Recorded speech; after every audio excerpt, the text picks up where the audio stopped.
Welcome, another episode. Dr. James Beckett here with Tanner Jones. We're talking about sports card insights, and we're going to talk about kind of along the way how the internet has changed and in many ways improved sports card collecting. And that's not a eureka sports card insight for today, but we'll unpack that. But first, thanks sponsors: Beckett Media, Beckett Grading, Beckett Authentication, ComC.com, Burbank Sports Cards, Mike Stadium Sports Cards, Heritage Auctions, Huggins and Scott Auctions, Upper Deck, Panini, and Topps. And I can safely say, Tanner, welcome to the show. I think every one of the sponsors has benefited from the internet. And most collectors have, whether they regard it that way or not. There were simpler days back in the 50s, 60s, 70s, 80s, even early 90s. But there's a lot of stuff that you couldn't have gotten that you can get now. So Tanner, welcome to the show. And tell us what it was like in 93 before you kind of took a break from collecting the first time, and how the internet was even a factor at all.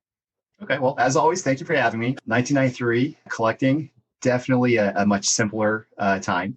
I remember riding my bicycle down the road on the weekends to grab some McDonald's and get a couple packs of baseball cards. And there would be a box of 1993 Finest or SP that's open, but I wouldn't even look at those because I can never, in my wildest dreams, purchase anything like that. Expensive, yeah. Yeah, so I'd stick with the 91 Donruss or 92 Topps and just really be tickled to be able to get those. Not really any parallels to be had, maybe a Topps Gold here or there, but just really kind of enjoying the photography, the statistics on the back, and just loving the new cards coming out. But in 93, if there would have been, I don't even know that there was email widespread in 93, and certainly not cell phones. But so how did you find out what was cool other than maybe our magazine or a local card shop? But you didn't have other social media aspect for people in other parts of to say, hey, you really ought to be locking in on 93 Finest. You're really missing the boat here. 91 Donruss, no. 93 Finest, just lock in on that and look for the refractors.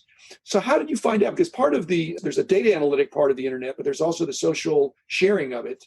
And so you were limited to the people you just hung out with, I guess, right? Yeah. So keep in mind back then as a child, my childhood was baseball cards. That was it. That's the only thing that I really talked about. You look at my journals from school, they're all about, hey, I'm going to the card shop on weekends. So the big chase for us, back in 1990, for instance, was the second card for the Nolan Ryans and Mother's Cookies. So I would beg and plead my parents to get, fill the pantry with Mother's Cookies cards. And we found out from a dealer friend from church that, hey, if you look on the pallet, third row back or something, it has a better chance to be the second card there than any of the others. And so, Finest refractors, that was so far beyond me. I couldn't have even imagined. But we also had something that's very interesting. I don't know if anybody will remember this. We had Prodigy. Now, Prodigy was an online system. Right. Like AOL. Yes. Like AOL, yeah. But yes. Dial-up. Dial-up. We're talking late 80s, early 90s. Okay. I actually bought and sold baseball cards there. Okay. Well, you're early. Good. Oh, I was 9, 10 years old. I had my little Rolodex of customers, and chicken scratch. My handwriting has not improved at all since then. But I had records and everything. I was having a blast. Okay, let's fast forward to so then you come back into the industry in 05, 06, somewhere in there. So you've been off for whatever, growing up and becoming an adult collector. You're very internet savvy, so you probably were very pleased at the capabilities that were there. But was there culture shock, or are you just jumping with both feet and say, hey, I can hit the ground running, I can use these new, these new ways of communicating and analyzing to my further enjoyment of a hobby that I've always loved? So first and foremost, I was beyond shocked with the prices of the cards from my childhood. And I think the junk wax era, as they call it, the card companies, it's probably the best thing that the card companies ever did for them now, is because it allows collectors like myself to come back in at a very low entry point. And so you see a set of 1990 Donruss being sold for $6, where the shipping is more than the set itself. And I go, oh man, I think I can not only get the sets that I want as a kid, I think I can get the entire run of them for not too much money. So that was a big thing for me. That was my first goal, was to get all the sets from 80 to 93 or so. And most of that was not local, was like you say, with the shipping, and were you using eBay or some other, how were you using the internet, or were you going to a card show or a card shop? Oh, eBay was definitely the first place for me to go. I was amazed that there could be 20,000 listings of 89 Donruss Ken Griffey Jr. rated rookies. Like that doesn't even make sense to me. I think I saw a card dealer as a kid that had 4 of them at one time, going like, wow, he has a lot of those Griffies. Scary thought. Okay, so then since 05 or 06, you jumped in and you were quick to seize upon the new realities that the internet was your friend and was opening up the whole world to you. And if you've been kind of, I mean, how has that escalated as you work your way now to the present? Are there any other, because I think social media wasn't a real big deal in '05 and '06. No, I think I joined Facebook in like 2009. I rarely used it then even. And so it was only until the past 5 or so years I really utilized social media for collecting. But yeah, eBay was huge. I continued on forward after I learned about the newer cards and go, okay, so I've got my 84 Fleer update set. I've got my 83 top set, and those are amazing cards. What do they have now? And then there are people that show me these cards with actual pieces that were used in games. And I'm looking at this like alien technology. I'm thinking, this is insanity. So I was all in on those cards. It didn't even matter the player. I just wanted to get all of them. Are you, okay, so, but the problem is, like we've talked in other episodes, I mean, how did the internet, which made everything available to you, make you, or not make you, but did that influence the fact that because you could have had anything, you actually focused your collection more? Because since everything was accepted, because it'd be hard to be a Conseco super collector if you're just only in your town. If you're a local collector, you'd be at the mercy of the local dealer. But when you have the whole internet to look through, it made accessible and achievable, at least on. So do you feel like that was another blessing of the internet to you? Yeah, so I think for any collectors out there, the quicker you can come to the realization that you've got to really kind of limit yourself and have a focus, the better. I remember, for example, with those game used cards, like I said, I was getting hundreds of them. And I go, what am I doing? So that's probably the first realization. I said, well, there's like a limitless supply of these out here. What am I doing getting everything without any focus? And so I ended up selling them and then, kind of laser focusing on something else instead.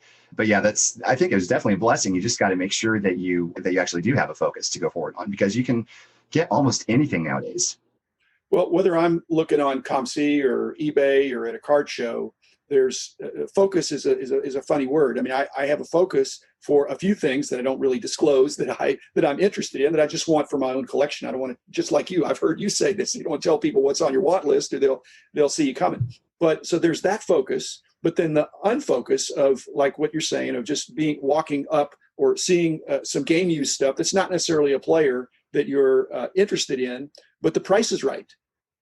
Mm. And so if you're unfocused and you're browsing at a show or, like I said, one of these other internet places, then you see something, you think, that's undervalued, or I know somebody that wants that and is looking for it, and it's not what I collect, but I can pass it on and mark it up a little bit enough to make it worth my while. So, but that's part of the insidious nature of the internet, is that when you go wandering around in all these places, you're going to stumble onto things that are pretty good deals and some things that stretch your budget.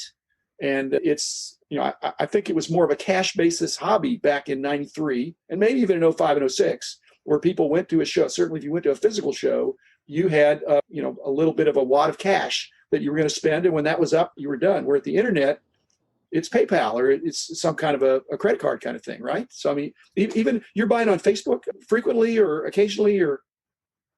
Yeah, actually, that's I just picked up bought out a super collection of another collector I found out from Facebook. So they come all over the place: eBay, ComC, the forums, Facebook, Twitter, everywhere.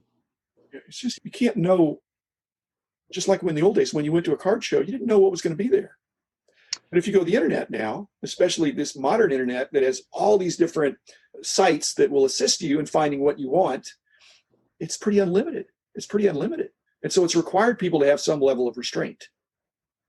Yeah, and it's really interesting. The one of the main observations I've made from then and now is, for example, you look at a 1989 Topps Jose Canseco card. I remember going into a baseball card shop saying, man, I hope they have one of those. I really want an 89 Topps Canseco.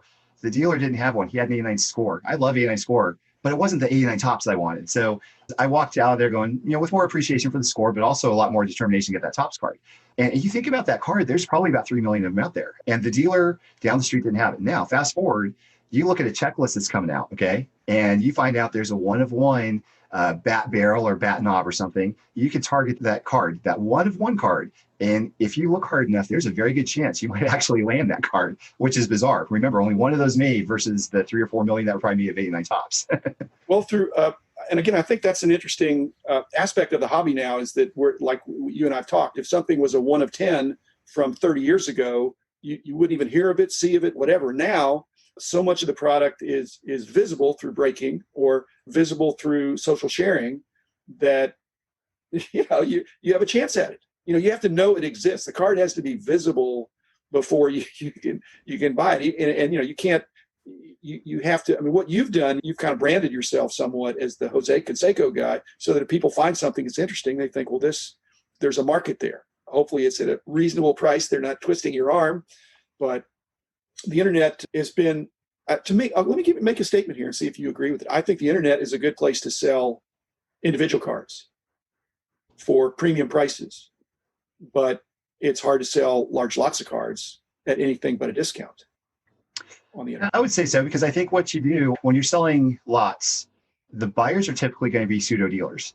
They want to make some money off of it, and that's fine. I actually sell a lot of lots myself to dealers, because I get it at a good deal. I might pick out a few cards I like and keep them, and then move them on for a discount for somebody else to do it. But yeah, the internet's probably best to sell one card at a time or two cards at a time to get the most profit out of. But there can be money made on lots as well online, but it's just it's got to be at a discount though.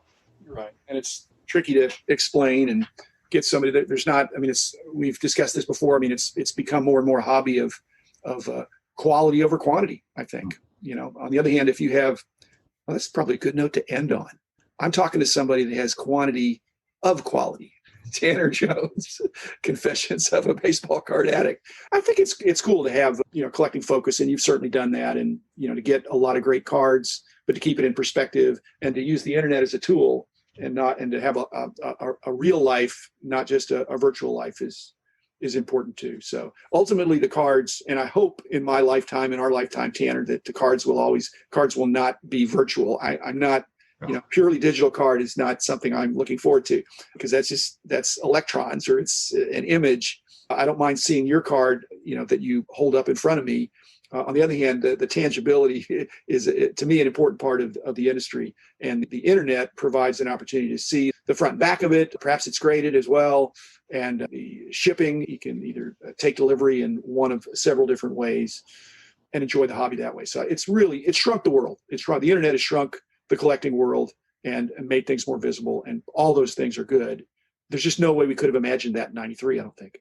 Even with your early, you were a prodigy using Prodigy, but it's hard to imagine that it would be so omnipresent now, and that breaking would mean that last week's product is not fully broken, because I do think there's 10% putback, but if most of it is being broken and pretty quickly, then and seen, again, that's just kind of a really, it doesn't inflame the market. It fires up the market. So, and the market's been really hot, and that's part of it. So thank you, Tanner. Thank you, Internet, for providing a dynamic hobby that we can enjoy, and we can enjoy it 24/7 and in every time zone, thanks to the Internet. So thank you, Tanner. Thanks, listeners. Be back again tomorrow with another episode.